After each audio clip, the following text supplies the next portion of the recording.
Hey everybody, welcome to our first episode of Dude, Where's My Gig? I have a wonderful show for you guys today, and this is a first for me, but I think it's going to be a fun show. So let me bring in my first guest here. So my first guest on Dude, Where's My Gig is my good friend, Anthony Hoots Taylor. What's Anthony, up, dude? how are you doing today?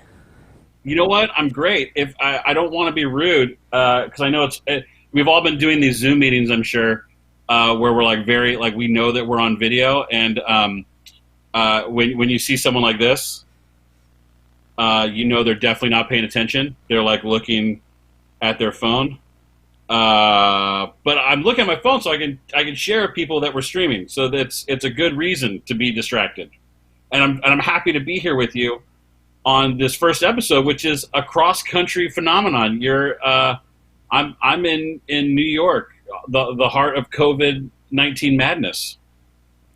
Dude, I don't know how you do it out there. It's got to be a very different world today. It is wild, bro. Let me tell you. It's I was telling you earlier, like I'm in my bedroom, and I'm looking out on the street, a street that is normally very noisy. Like right now with the window open, which it is, it wouldn't even be possible to record audio in here because you just have so much traffic noise and whatnot, and it's just very quiet out there.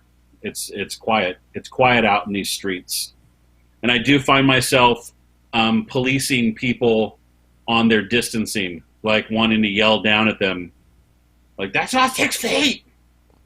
Do you walk around with like 2 yardsticks taped together to make a bubble around yourself? Yeah, I just yell at people. I just bark at them like a dog. I act like a crazy person and hope that does it. Fantastic.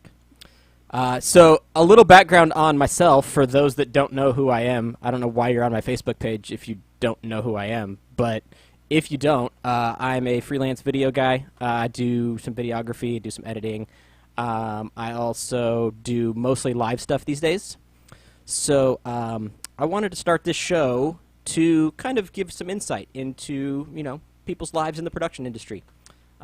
Hear about how they started, just hear about some of their background. So I thought Anthony is a great friend of mine who I've known for quite a while, and we met in Fresno. He was working at Windsong Productions, and he's now moved to New York City.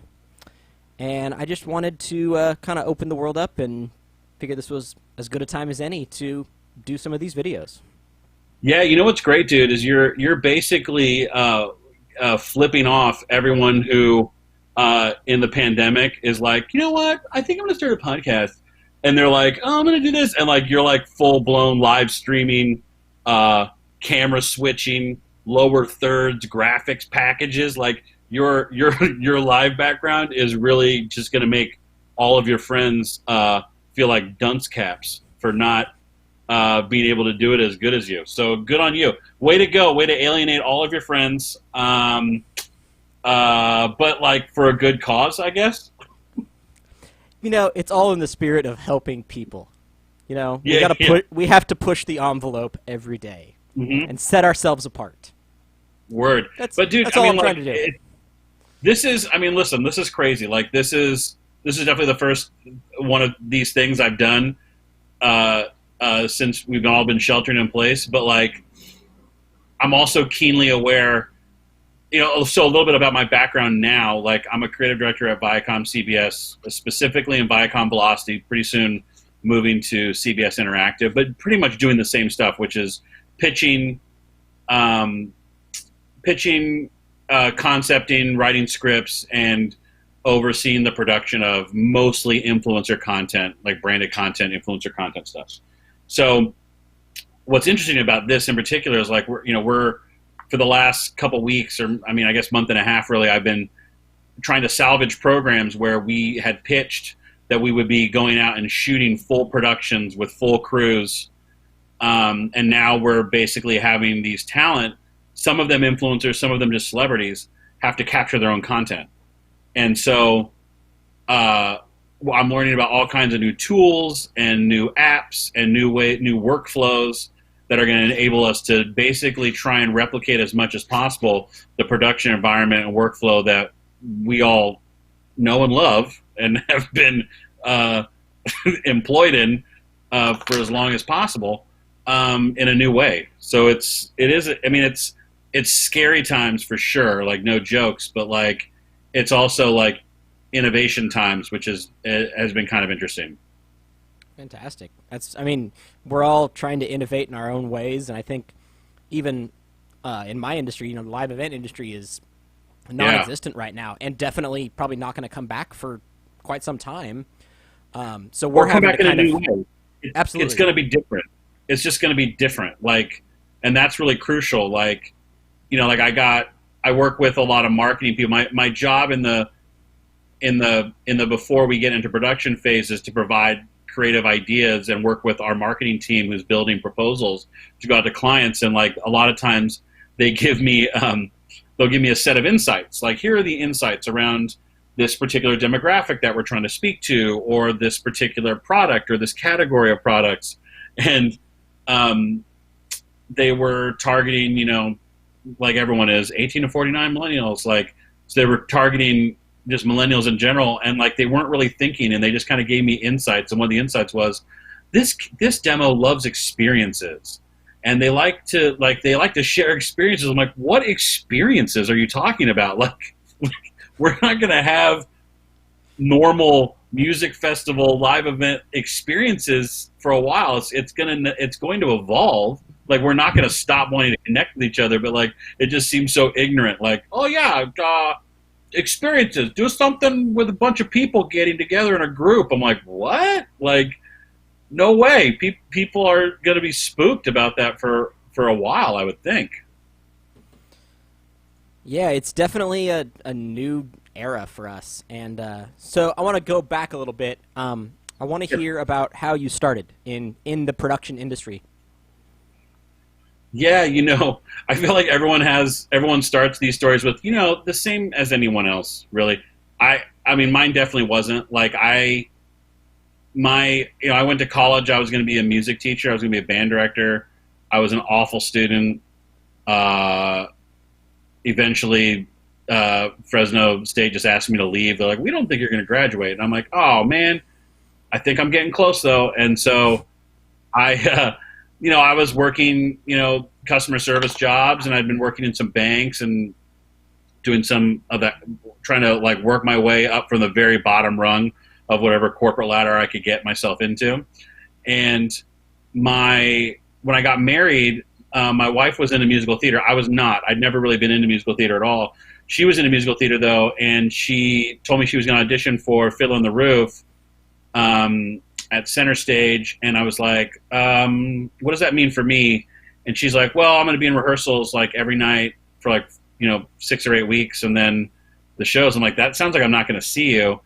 I guess I'll go and audition too then, so that I actually can spend some time with you." And I'll tell the audition story another day. It was awful. I had an awful audition experience, but I got on the show because I was a dude who had a beard at the time, and they're like, "Oh, you're a dude with a beard in musical theater? Like, you got the job." So I got on the show, went to my first day of rehearsals, and I was sitting there, and I wasn't nervous once I got to rehearsals because I was a musician, so I understood that part of the gig. And this the guy who's like the physical opposite of me, like this like much smaller, skinnier guy, just randomly sat down next to me and said, "I promised myself I'd never do musical theater again. I have no idea why I'm here." And I'm like, "Hey, Anthony," and he's like, "Hey, Byron," and that was Byron Watkins, who's one of my best friends, and we had a friendship, for a while, and then about a year after that, he had an opening. He was at JP Market at the time. He had an opening for like a production assistant to basically come in and help do PA stuff basically, but also do some writing potentially. He's like, "I think you'd be good at this," and so I submitted a few like project scripts and whatnot. Went through the interview and I got the job. And kind of just that was like the beginning of it all. I started there doing normal PA stuff, in addition to like starting to write copy for, at the time, it sounds so stupid to say like web banner copy. I was writing web banner copy and copy for websites and print copy and mailer copy. And eventually, it wasn't long after that uh, he and Jane and Gina started Windsong Productions and brought me along with him over there to kind of start that, and that was definitely the beginning of my like intensive like video like experience. Like I always tell people out here in New York, like when they look at my reel and like the amount of stuff that I've done, I'm like, I could never have done that anywhere else but Fresno. Like nowhere else would I have had that opportunity with Byron to like jump in so fast and do so much. Like our volume of work between JP and Windsong and the variety of the work was just so insane that like by the time I got to New York and I had my reel, like it was almost like my reel and my resume didn't match because I just had so much to show. And all because of just the opportunities there. So I mean, it all came from I do think like my music training definitely helped me. Like I trained as an artist, like as a musician, so I definitely like I think the discipline and the process of that was really helpful. But like I totally fell backwards into script writing and directing and producing, like just completely by happenstance, thanks to Fiddler on the Roof.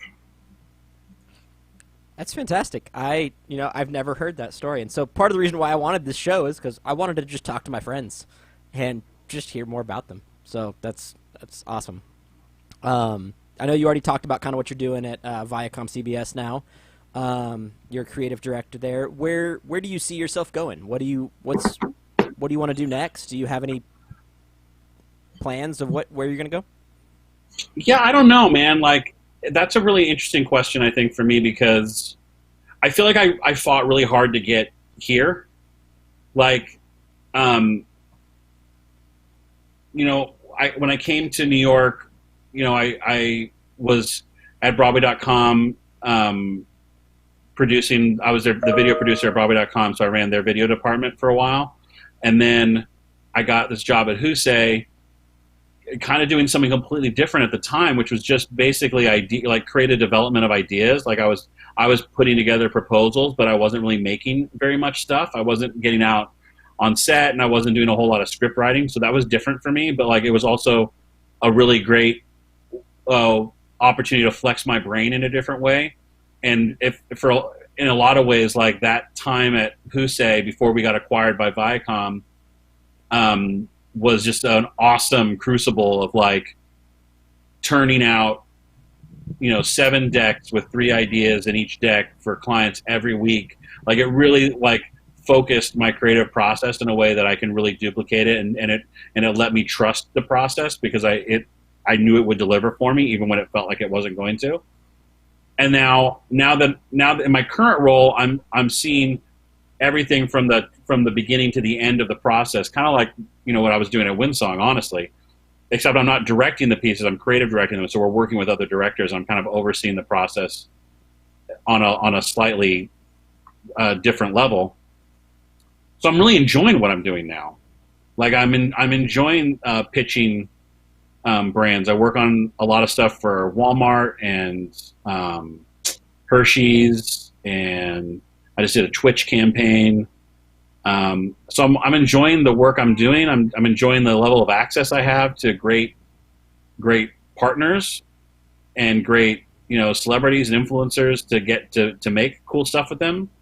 I think I definitely, and something that's starting to really happen for me too. I love like kind of dramaturging and helping other people elevate their work too. And so we're definitely that's something that's in the next step that I'm taking now of getting to oversee a slightly larger group of people and start to kind of grow talent and build creative talent, which I'm really passionate about. So I think for me, if I think about even just in the near future, I think that's a real big focus for me is how do I start to take some of the experiences I have and the beliefs I have and the process I have and make other creatives better at what they do. So I'm definitely passionate about that. So I'm hoping that takes off. But like honestly, like making stuff, like I used to really like feel like I wanted to get out of this commercial rat race and get into like making my own movies and making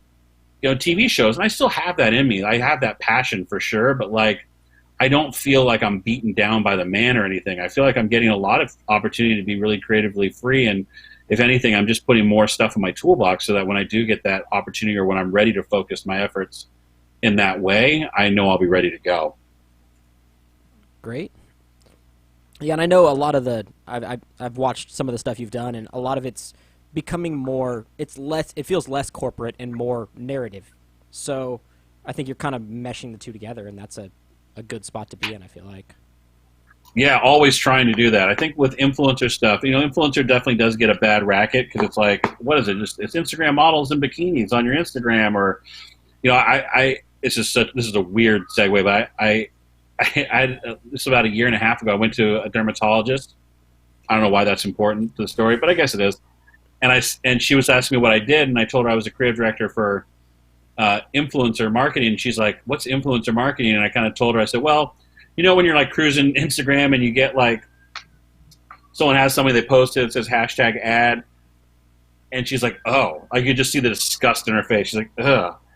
I'm like, "Yeah, so that's me. I helped build those things." I said, "Now I truly believe this. This isn't just me being like drinking the Kool-Aid of my profession, but if I'm doing it right, if we do our job right, we are creating quality content from someone the person who's being targeted with this ad, cares about, and about a product that you care about and would like to know more about." So if we're doing it right, because we're not talking about just like, shotgun blasting, spots anymore. Like if you're getting served that ad, there's a reason for it. It's because you've been identified as the target demographic for that product. If we're doing it right, then it shouldn't be too obtrusive. It shouldn't be too bad. If we do it wrong, it's like when I get served an ad for like tampons. I'm like, someone should get their money back because that's a pointless ad to be serving to me. And she just looked at me. She goes, "Oh, you're the worst." Like, well, and targeting's become so much different than it used to be. Yeah. I'm like, she's like, "You're the worst." I'm like, okay. But, I mean, yeah, I feel like most of my job is, we definitely take an approach to influencer marketing that is more, it's led by creative rather than by the talent. Like, we don't want people to fall in love with one particular celebrity and that's the only person I can imagine in this spot. We try and come up with creative frameworks that you can fall in love with the creative, and then we can show you how multiple talent from different walks of life can operate within that piece of creative. And then if you activate with more than one, you can start to see that it's a campaign, but it's not everyone doing the same exact thing.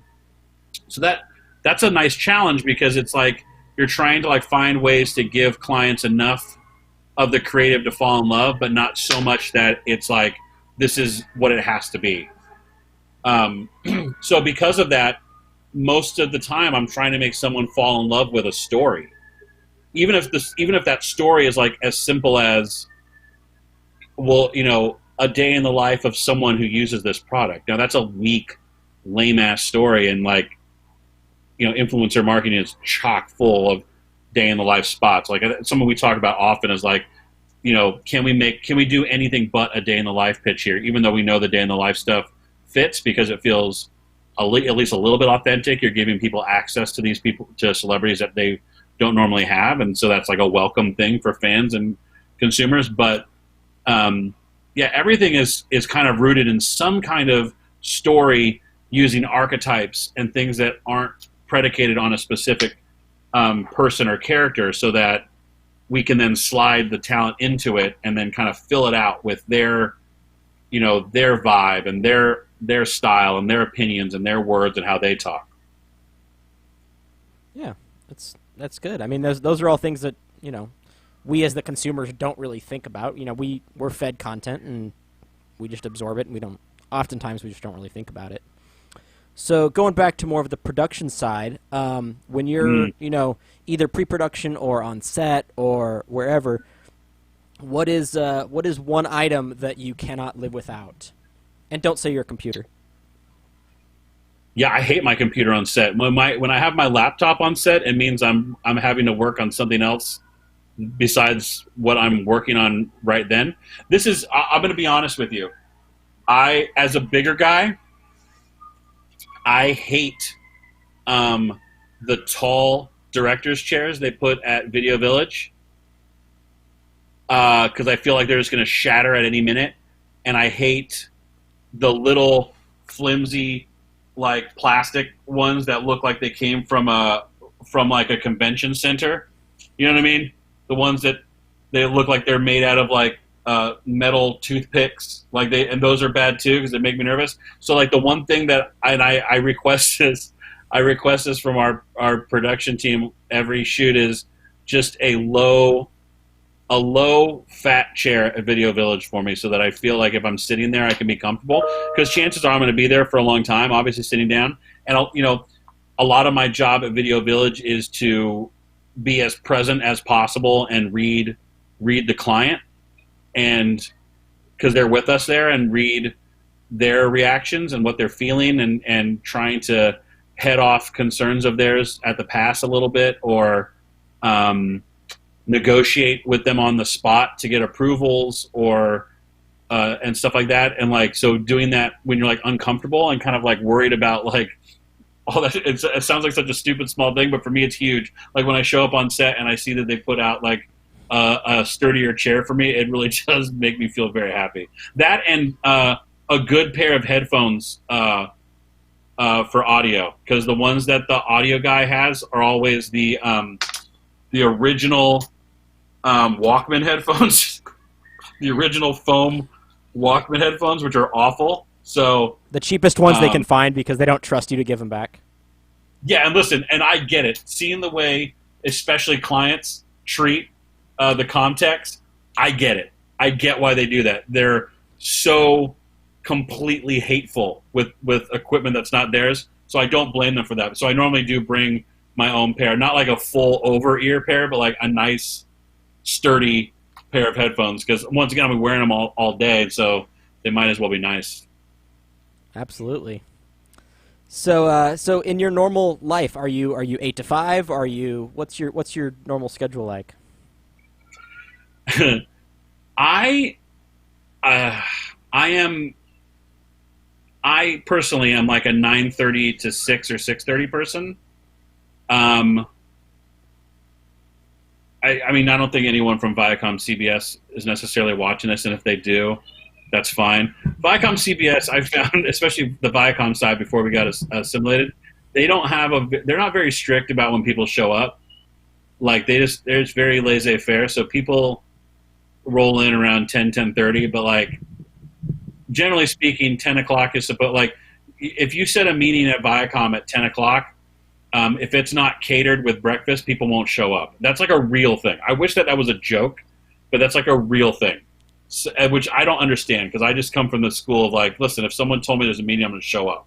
Like that's like I don't get why I had to be bribed to come to a work meeting. But yeah, I like to work early. I get a lot of work done early. Like sometimes I'll get in there even earlier than that to like knock out script stuff or knock out things that I don't need feedback on, so that I'm freed up. I think a lot of my day-to-day working environment is like knocking stuff out so that I can be available to other people, whether it's sales or marketing or production people, to respond to requests in real time. Because production is working pre-pro on, like right now I'm in pre-production on 3 different projects, and one of them is shooting on Wednesday, the other one is shooting in early May, and the third one is a little bit suspended right now. We don't know. But I also know the way that works. Like they have a deadline that might be in like 4 hours to turn over stuff, and I need to be available to like give them creative feedback or like help them get to a solution that they need. So I feel like a lot of times I knock out as much as I can early in the day so that I don't have a lot to do the rest of the day, so that I'm able to like respond quickly and not have to tell people I'll get back to you tomorrow, which is the worst. For sure. So what tips or tricks or advice do you have for someone who's starting out in the industry? And I use the industry as a whole for kind of any level of production, whether it's live production or post production or Sure. anything. Yeah, I mean, I'll speak to it from my perspective. Like it's funny. I had a similar conversation to this about 6 months ago. Something that Viacom does really well, and I'm sure CBS does it too. I was having an experience with them. Is their intern program is really robust, and they get really great kids to participate. I say kids; they're young people to participate in it. Um, and I was talking to this guy. He was asking me about like how I got started and like, and he wanted. I said, well, what do you want to do? And he's like, well, I want to be like, I want to work in influencer stuff and blah blah. I'm like, there's never been a better time to like get involved in like influencer marketing. And I still think that's true, even though that was 6 to 9 months ago. Like what we do is still pretty new to people. And even to clients, like I say things to clients all the time that are just rudimentary to the way influencers operate, and they still don't know. Like, so I was telling them, like, find an internship or a very entry level position somewhere in influencer marketing, and just become an expert in 6 months. It's so easy. Like, just by wanting to do things and being open to it, I think. Soaking up new knowledge like that is really key. Being available, like I feel like, and this, I mean, a lot of the more junior people I work with are pretty good at this, but like, taking on projects, like I'm not trying to like make people work around the clock at all. I'm very protective of my time. Like 6 o'clock, I'm out. Like if someone needs something, and by like at like 6:30, I'll just tell them like I don't work again until my family is in bed, and so you're not gonna get anything from me till after 9 o'clock potentially. But like I think being available to take on projects, I think is really crucial to when you're first starting out. But also something that I really respect in a lot of young people and junior people too is like setting really clear boundaries. I think if you set boundaries with people, like as to when you will and will not work and like what you can take on, it shows me that you have a real great awareness of like your workload and wanting to give your best. I feel like that's the number one lesson I have to teach people who are starting off, is how to say no. So it is finding that balance of like taking on, being available to take stuff on and kind of taking a jump at stuff, but also knowing how to like, say no to something, because if you take this on, it's going to make these other three things that are on your plate worse. So I think being aware of that is really helpful too. And just saying yes. Say yes to stuff. It's such a cheesy improv thing to say, but just like saying yes to things. We were just talking about this right before this started. Like, don't let perfection be the enemy of creation. Like that's a famous saying by somebody smarter than me, but like it's so true. Like we don't start things. We don't take a shot at something new because we're not going to do it until we have the right microphone and we have the right lights. And, oh my gosh, what are these other people I know who are in production? What are they going to say? What are they going to say if they see it? They're going to know. They're going to see everything. It's like, you know what?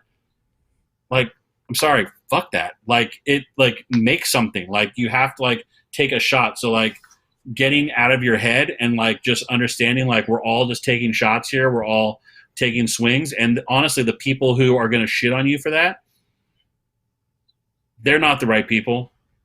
They're not the right people, and they're not the best people. The best people I've ever worked with, the best celebrities I've worked with, and the best, production people I've worked with are all so humble and so, willing to give and generous with time and praise and all that. And so, yeah, I think getting over that hump of like wanting it to be perfect, or that fear, I think is really crucial too.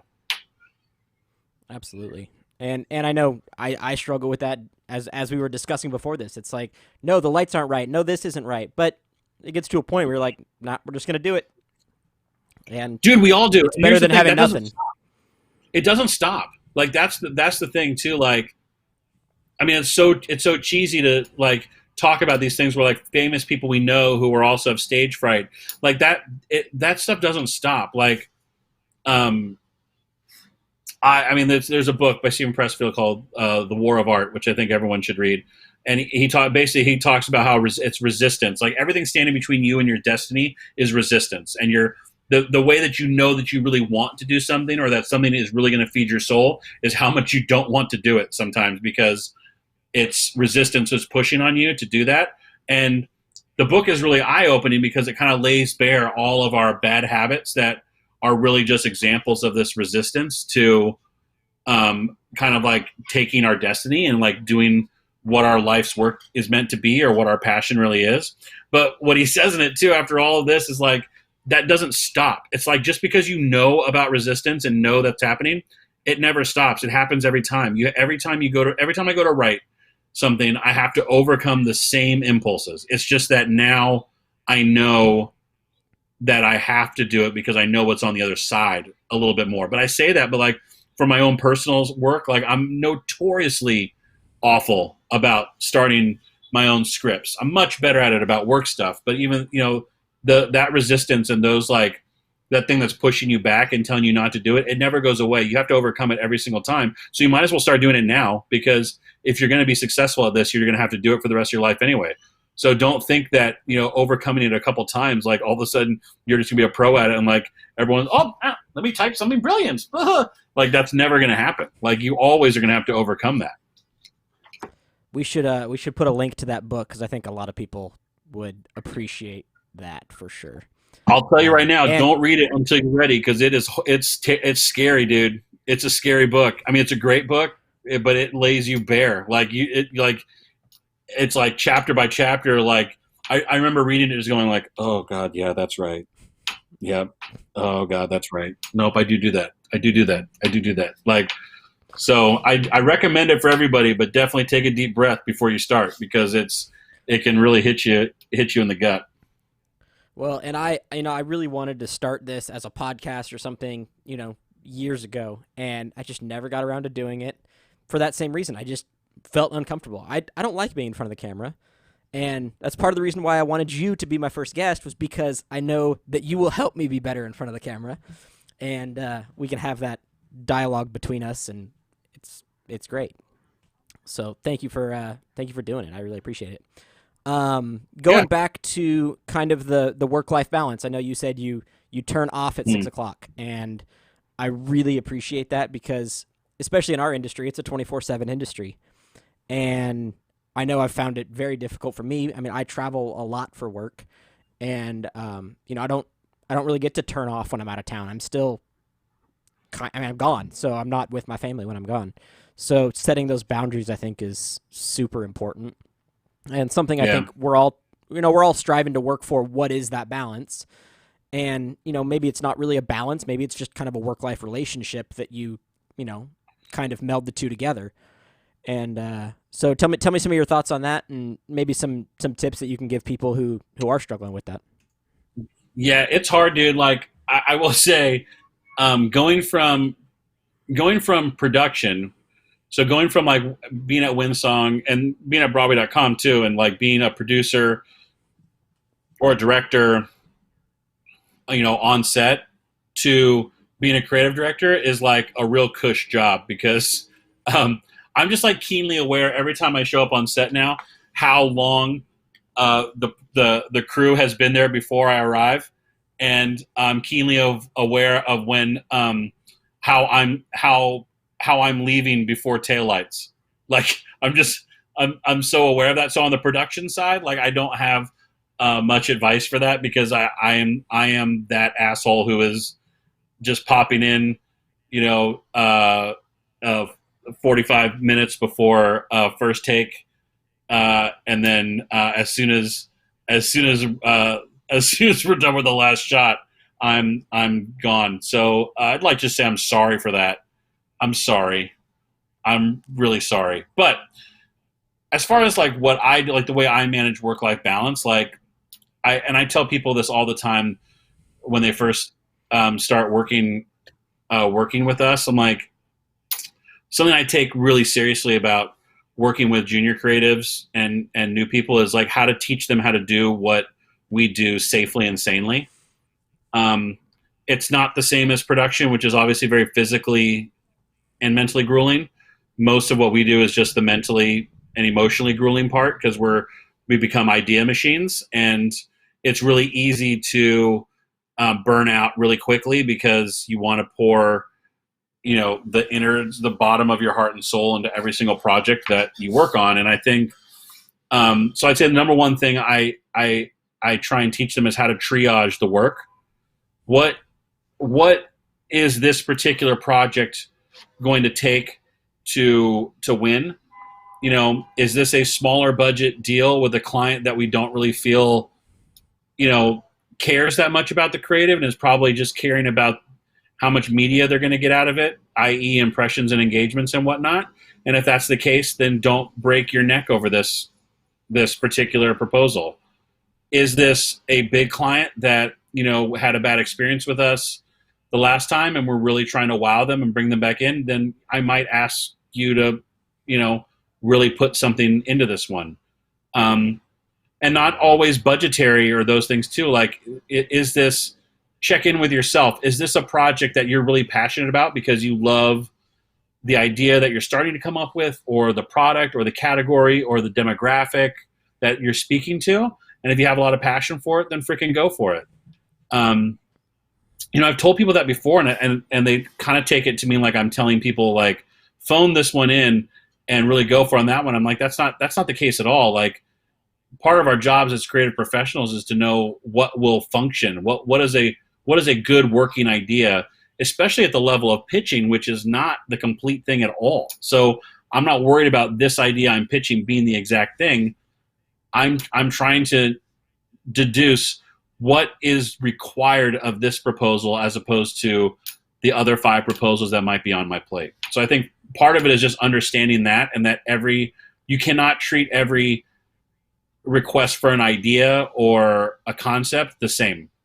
You just can't. And people want to, especially when they're really young, they want to be like, I'm going to give it my all on every single one. It's like, yeah, give it your all, but your all doesn't mean the same amount of blood, sweat, and tears. Your all means using all of what you know about, creative process and the client and the whole picture to figure out what needs to be done to feel good about accomplishing what you're accomplishing. And then, I said it before, the other thing is saying no, like knowing how to say no. I feel really good saying no when I know that there's no possible way I can accommodate it. When someone comes and says, hey, can I get 3 ideas for Walmart for like this $5 million proposal by end of day? And I'm like, it's 2:00. No, like that's not going to happen. But I always follow up, and I tell people this too, like, don't just say no, tell them when you can have it done. Because then they don't feel like they're being put that far out. It's like, no, I can't do it by tonight. I can get you something by 2 tomorrow. Like, if you give them that, then you at least are saying those parameters for like what that no really means, because you understand your schedule better than everyone else. And then, yeah, like I said before, like, I mean, setting that time aside for family, or even just, honestly, dude, like, I tell people like it's about family stuff all the time, but sometimes it's just because I've really been wanting to sit down and watch this show, and I'm going to go do that right now. Like, and I've worked hard, and like, it's the confidence to know, like, I put in 10 or 12 hours. Like, I'm going to take this 3 hours for myself, and I don't feel bad about that. Like, because I'm confident in my work ethic. I'm confident in what I'm bringing to the table and what I'm giving. And as long as I'm not insecure about that, I think people who couldn't necessarily say that are saying that because maybe they think deep down inside they could have given more. And like, I feel like I'm giving the appropriate amount, and I feel really good about that. So I think just setting those boundaries and setting those time limits and saying when I will not work, when I can work. And I always tell people, anytime you say no to something, you have to tell them when. Otherwise, it just feels like a middle finger. So I have no problem telling people, like, no, I can't do it by 6:30. I'm out at 6. I'll be back online at 9:00. If you really need it tonight, I will work tonight, late at night to do that for you if you want. And then that also allows them to decide, do I really want Anthony to work at 9:00 at night on this? And their response will tell me how serious it is. If they say, oh shoot, dude, I don't know, you don't need to work at night. Can I have it by like noon tomorrow? I'm like, cool. But if they're like, yeah, that'd be great too, because I do have to send it by end of day, I'm like, all right, great. Then I will do that. Like, I think a lot of times just giving people all the information. I think sometimes we assume that people know, or we just assume that people should like be aware of our schedule and our life. And I'm like, there's no responsibility for anyone to know anything about you. You have to communicate that and set those expectations with them, and then kind of go from there. Well, and I think not only just saying no, but like just setting the expectations up front of, look, I'm not going to Yeah, work 24/7. I'm going to have these hours. I'm going to do this. Or even, on set, I'm not going to creative direct and do audio and do video and do all these other things, yeah, because then you set that precedent, and next time they come, that's what they expect. And one hundred like you percent. said, they don't know you. They don't know that may not be a normal scenario. So, Yeah, in the live events or in the film, TV, you know, genre, it's all about setting those expectations. You may go to a one hundred company and it percent. may be a one-man band that does everything. And that's fine, but that may not be how it's done everywhere. Dude, expectations are so freaking huge, man. Like, it's like that's like everything. I like, and especially because like there's so many rules and protocols on set, right? Like, and for the most part, they're all identical. But it's kind of like it's kind of like when you're playing. It's kind of like when you play like a game, like if you're playing like pool, or if you're playing like Cards Against Humanity, or something like, and you're at someone else's house and they have their own house rules. Like it's the same rules. Like everyone's supposed to do the right stuff, but then sometimes they're just a little bit different. Like, and people have slightly different expectations because their house rules are a little bit different from someone else's house rules. But like, yeah, that expectations thing is so huge, and I think like it's something that I take really seriously on set because I'm also aware like the director that I'm working with, and we work with great ones, and we go through a bidding process, and so we normally arrive at someone who's really really great. But no matter how great they are, at the end of the day, they have not been in the trenches with me and this client trying to get this proposal through. And while we've talked about how the brand needs to show up and placement and all that, they still don't have the same drive to make sure we get it right for the brand. They want to tell a great story, and they want to tell it really well, and they want it to be the most entertaining and engaging piece of content. And that's what I want from them. I want them to push that. But like I also have to make sure that brand guidelines are being followed and that the client is happy with what they're seeing on set. And so like there have been times where like now I do this every time, but in the past before that I wouldn't necessarily set this expectation. That I would get frustrated when directors would like blow past certain takes and get to the next take and then feel like we can't go back even though I wanted to talk about that take. Now I go up to them before the shoots and just let them know like you have to check in with me after every take. We have to be aligned that we got what we needed, even the small stuff, even the stupid coverage. I know you don't want to do that. So that, and this has happened a couple times where like they didn't do that. And like I remember what's one shoot for M&M's that I was doing, they didn't do it. And part of the whole deal was we couldn't show people's faces. And he had this great shot of this person holding the sign, and you could just see her face. And I just knew there was no way we were going to be able to cut around that. But I really needed that particular sign in the spot. And we'd already moved past, like lighting had moved. And I went to him like, dude, we got to go back and get that thing. He goes, well, it's already passed. Like we already went past it. And like him and the first AD were like fighting me on it. I'm like, I don't know what to tell you guys. Like we had a conversation before this started about the expectations I had. And that was one of them. That's one of the only ones I really had.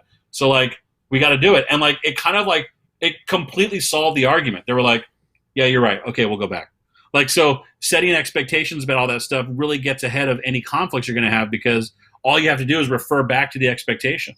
Like, well, remember, we talked about that. We said that this was the way things were going to be. And like, shit, you're right.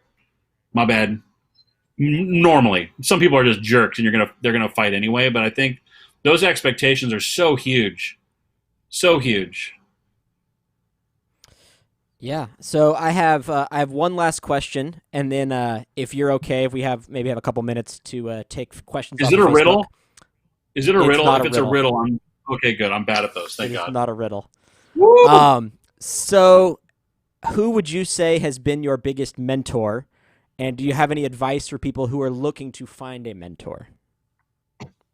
Yeah, I mean, Byron was by far my biggest mentor. Like, I mean, in many ways, like I came to JP and I came to working with Byron and Sarah with a really strong like artist background. So I was comfortable with conflict. I was comfortable with adjudication.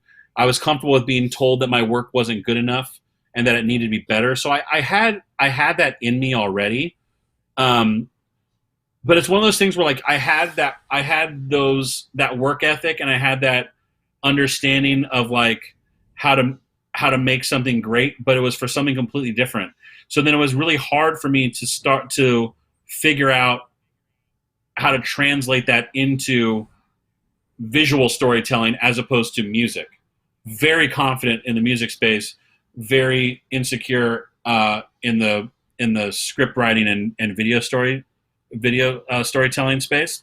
And so I remember early on at JP, Byron and I were having an argument in one of the conference rooms, which is right next to Gina, who's one of the partners there, like Gina's office. And I think Sarah was in the room too. But Byron and I, it started as like a really thoughtful discussion about like how we were going to approach this particular, I think it was like a Kaplan spot. And he wanted to see one particular thing, and I just thought it was an awful idea. And I was like, I don't think that works, dude. Like that sounds awful to me. And he kept pushing it and pushing it, and we started yelling. Like we were really yelling at each other about around this particular idea. And I finally said, I have to stop because I don't know how to explain why it's bad. I just know I feel it's bad. And I feel really frustrated by that because I don't have the vocabulary or the understanding of why I feel that way. I just feel that way, which was frustrating because in the music space, I know exactly why things work and don't work. And in this space, I couldn't articulate it. And he was like, okay, fine. And I said, but here's the thing. You're the boss. Whatever you choose, I'm going to support 100%. So like, let's just do that. And when he left, Gina came in. She's like, I am so sorry that happened, that you guys were yelling at each other. And I was like, I don't know what you're talking about. I haven't felt that alive in years. That was amazing. Like Byron and I think taught each other, but he definitely taught me and pushed me to like understand like how to stand up for your ideas and how to have conflict and how to fight for it and get to a resolution. So I think like that was a huge lesson he taught me, and it's something I carry with me today. Like conflict is a huge part of my process, and people who work with me understand that that's going to happen. Like I look for it, I seek it. I want people who will have conflict with me, and I want to have enough trust that I know that Byron and I had from the beginning to know that conflict is not a personal conflict; it's creative conflict, which is important. Absolutely. And I know your arrangement or you how you met Byron was just kind of totally circumstantial. And do you think that's, I mean, obviously that's the most natural way to come across a mentor, because you can't really, it's hard to seek out someone like that. Yeah, But do you have anything to say about, what do you think makes a good mentor, or, what to look yeah. for, or how to approach it kind of? I think I think that because I've done a couple mentoring programs at Viacom too, like either both they have like a thing you can sign up to be a mentor and then also to get a mentor, and I feel like um, I think mentorship can really come from anywhere. Like if someone has a perspective and a set of skills that are more advanced than yours, that's a potential mentor, no matter what age they are or even sometimes what field they're in. I think what you can't possibly underestimate is the power of chemistry with a mentor. It's not enough that they just be someone who's really good at the thing you want to be good at, or is a much more senior person, because if you don't jive with them and you aren't able to have conversations, like real conversations with them, and if they're unable to unpack all of that knowledge and experience to you because they just don't connect with you, it's a pointless connection. You're better off finding a mentorship or just a connection with someone one level above you than than someone super senior just because they seem like they'd be the best person. Like chemistry with someone like that, I think is really, really crucial. And I think too, something we were talking about before, like setting those expectations, like what are you looking for from this mentor and letting them know that. Like I'm looking for, one of the mentors I had at Viacom, he's like, okay, cool. So this was great. After our first meeting, he's like, this is great. So I can introduce you to Chris McCarthy, who's the head of MTV and blah, blah, blah. I'm like, cool. Well, I don't even know what I would say to that guy. He thought the mentorship for me was like about meeting muckety mucks. And like, I wanted to learn about show development. So like, he wasn't really prepared for that. He's like, I could tell he didn't want that. He just wanted to introduce me to other senior guys and kind of like, okay, I've mentored you, right? So like, chemistry and setting the expectations with them on like what you want to achieve with it, I think is really crucial. But making sure that you can talk to that person like for real, and not just like be, proud that such and such was your mentor, I think is crucial. Yeah, someone you can be, totally authentic with, and they can be authentic with you, I think is, very important. You gotta. Yeah, otherwise it's a waste of time. Like a lot of that stuff you can just read in a book. Like if that's the case, Right. just go read a book then. Right. So do we have any questions from Facebook? I haven't seen any come in yet, but we have a couple minutes left. So if you have any questions, please post them on the Facebook page or the YouTube page as well. It looks like it's actually streaming everywhere, so that works. Man, look at that. Cool. We did it, dude. We did it. So I texted Anthony today. I was like, hey, do you want to be a guest on the show? He's like, yeah, how about 2 o'clock? I was like, sure, let's try it. And that's how it happened. So I love it. I like an afternoon chat.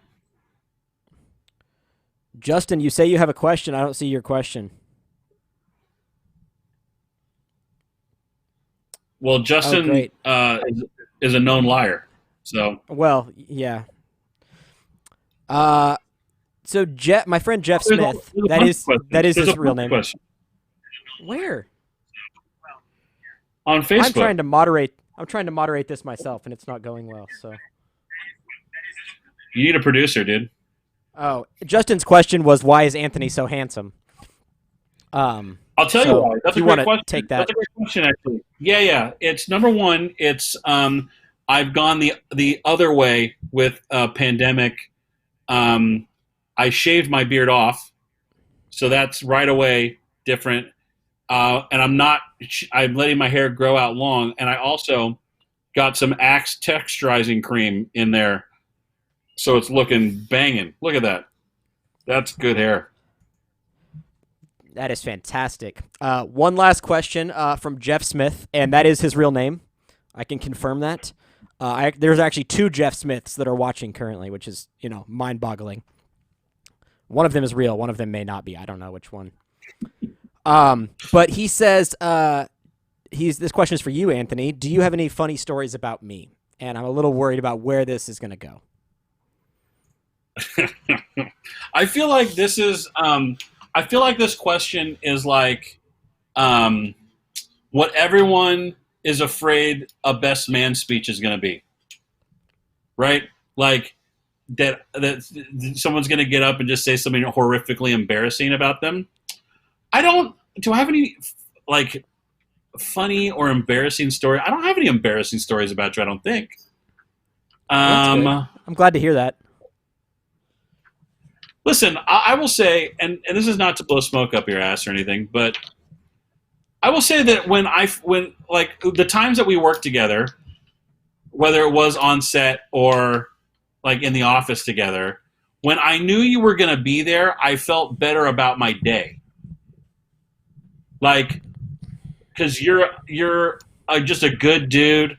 You're a freaking very competent human being, which I know sounds like a cop out, but if you know, like you just know what's happening, you know shit, like, and I just enjoyed your company. And so like when I knew you were going to be around, I was like, oh, that's going to be a good day. That's good. That's like one point towards good day.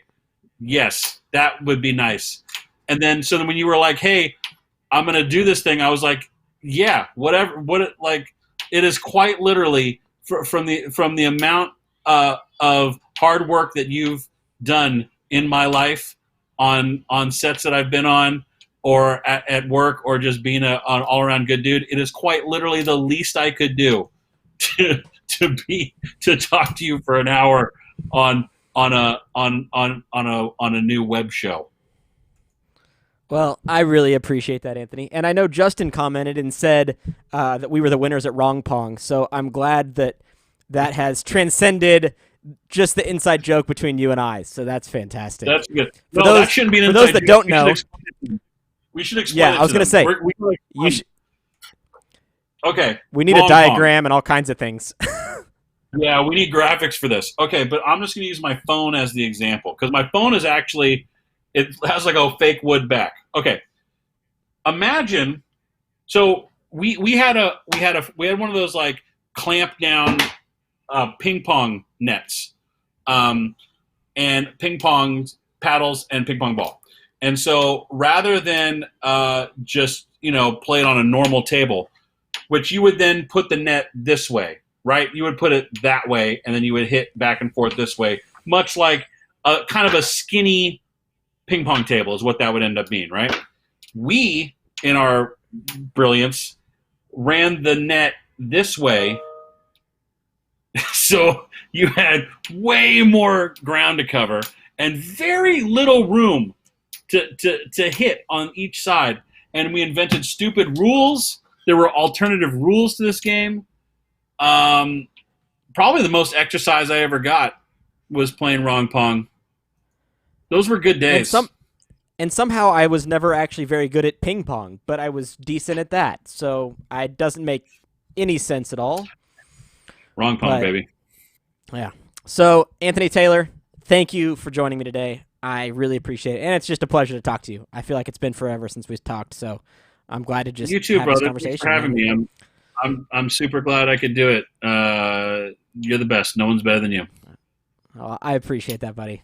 Well, we will talk soon. And if you guys have any questions for future guests or someone you would like to have on, please comment it on the Facebook page, and we will try and accompany all those. And that's it for today. So thank you for joining me on Dude, Where's My Gig? And special thanks to Anthony Taylor for being my first guest. Number one, baby!